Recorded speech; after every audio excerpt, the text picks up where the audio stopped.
Bonjour à tous, moi c'est Thomas, dans mon ancienne vie mon pseudo c'était Tintin. Alors moi, toute la famille est dans l'est de la France, du côté d'Annecy, en Haute-Savoie. Donc à la base je suis un bon marin d'eau douce. Et bon, c'était un métier vocation, voilà, ça m'a pris à 12-14 ans, hein, comme tous les métiers vocation, qu'ils soient étatiques ou non. Voilà, je savais que j'allais faire ça après mes études.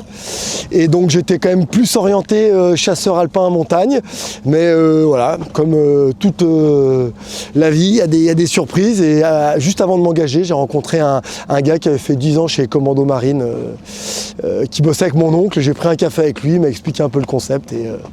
Et donc, voilà, pourquoi je me suis orienté vers la Marine nationale.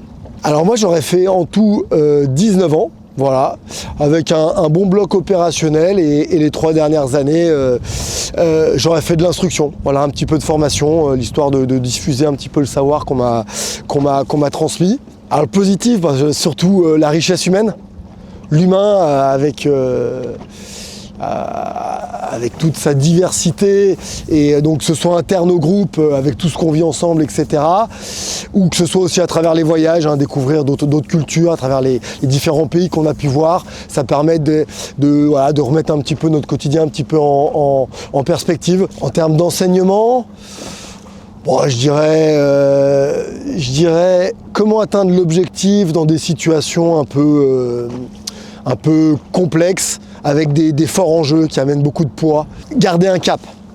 Et pour garder un cap, du monde d'où l'on vient, il y a avoir quelques valeurs. Et donc en termes de performance individuelle, j'identifierais 2-3 valeurs, même si je peux en dire plus. Je dirais l'excellence.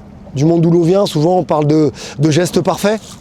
Alors on ne l'atteint jamais, mais en tout cas on tend vers ça. Je parlerais de courage. C'est-à-dire malgré ressentir la peur, quand même se mettre en action, essayer de faire le job malgré cette émotion, ce qui permet aussi de me faire quand même une belle transition sur la performance maintenant collective. Des valeurs là-dedans, je dirais l'exemplarité, mais l'approche de l'exemplarité qui est un bel outil quand même de management à la base, c'est-à-dire d'incarner cette exemplarité que pour toute l'équipe. Ça fonctionne quand même pas mal collectivement. Et aussi l'exemplarité dans le sens où, en termes d'éthique, où quand tout le monde essaye d'avoir un minimum, la base d'éthique dont on a besoin en exemplarité, on est de l'humain, on sort de temps en temps du sillon, pour plein de bonnes ou de mauvaises raisons, et le binôme il va nous tendre un peu la main en disant « Ok, Tom, là, est-ce qu'on n'est pas en train de sortir de pourquoi on est là ? Ah putain, t'as raison !» Et on a une espèce de système d'autocontrôle comme ça. Donc j'amènerais un petit peu d'exemplarité là-dedans. D'autres valeurs, je dirais, j'amènerais un peu de discipline quand même quand on parle de collectif. Hein, la liberté des uns s'arrête quand même sur celle des autres, ça évite de se taper dessus.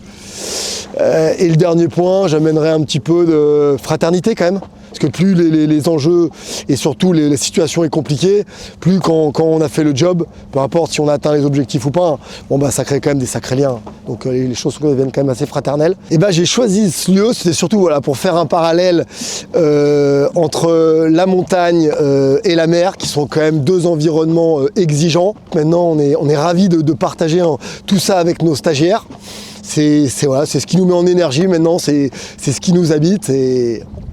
Et en plus, la vie est quand même belle, on est quand même beaucoup moins stressé que notre vie d'avant, donc j'espère bien qu'on va vivre vieux comme les tortues du Galapagos. Bon allez, à très vite.